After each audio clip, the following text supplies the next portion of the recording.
Hi guys! Pakita ko ang aking isang klase na begonia. Ayan. Oh, may bulaklak na siya guys. Ayan. Ang lago-lago na niya. Ayan yung puno niya. Oh, ang ganda ng puno niya kasi ayan, kulay red at saka may balbon siya, balbon. Ayan. Ayan. So ngayon, kukuha ako ng mga dahon nito at aking i-propagate. Mag-propagate ako nito. Ayan. Propagate ko ang dahon ng ating begonia. So ito, isa. Tinanggal ko siya. Tinanggal ko isa. Tapos, ang gagawin natin dito, i-cut lang natin siya.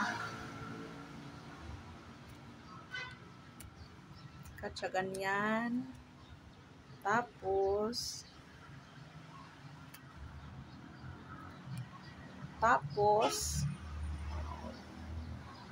divide natin siya. Ayan.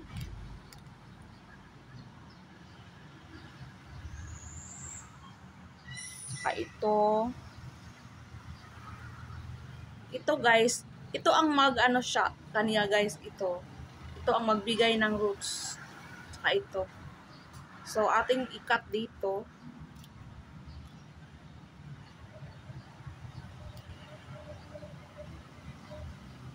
Pwede din i-cut natin dito siya.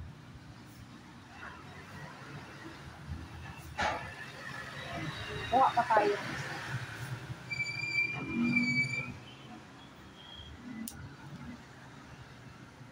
So, marami siyang mga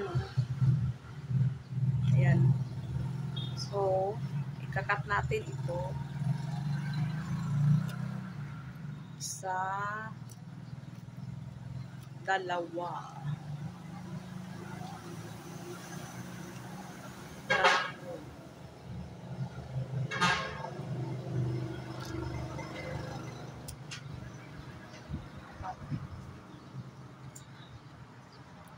So, ito yung ating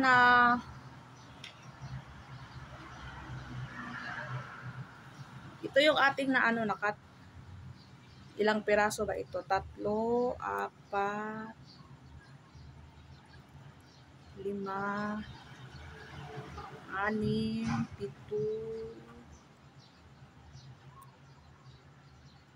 9, 10. So, dagdag natin dito sa dati kong ginagraph ng mga dahon. Ito, may mga ugat na to na mga maliliit pang ugat niya.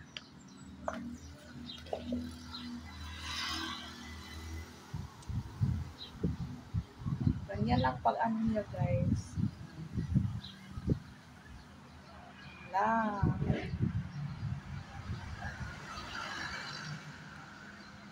Sa mga bago pang sa aking video,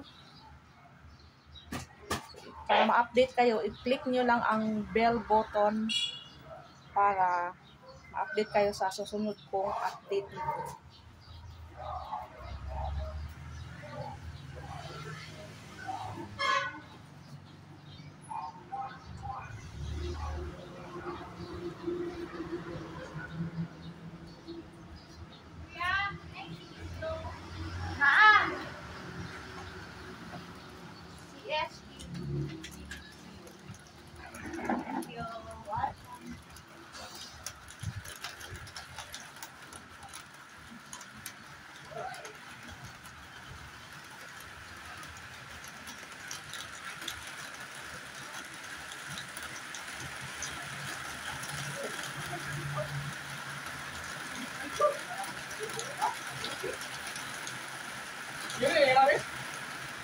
Mana ban?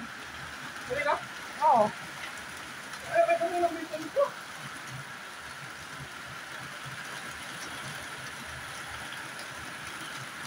So ito na yung aking leaves propagation. So, yun lang guys. Kung gusto nyo pang matuto at manood ng video ko, Click nyo lang ang subscribe button at bell button sa baba ng video ko. See you next video. Bye-bye!